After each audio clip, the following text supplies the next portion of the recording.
Hey everyone, it's been a little while since I've done a video, but today I've picked up a dirt bike off the side of the road. Someone was throwing it out in council cleanup, and I thought it'd be a good little project.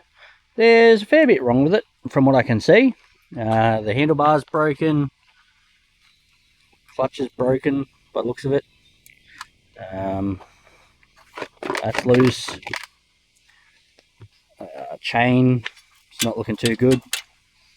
Now, I don't know anything about motorbikes, so this is going to be a learning path for me.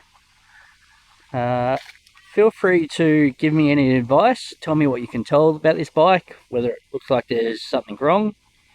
I'm going to try and find what I can to upskill myself in this, but it might be a good little project to follow along and see how I go with it. So make sure you keep an eye out for the videos to come. I'm going to probably do some dodgy stuff with this as well, knowing me. But yeah, if you've got any suggestions on what you can tell or what you can see, feel free to give them to me.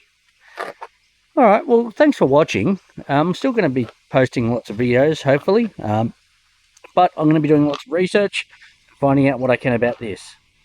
Thanks for watching.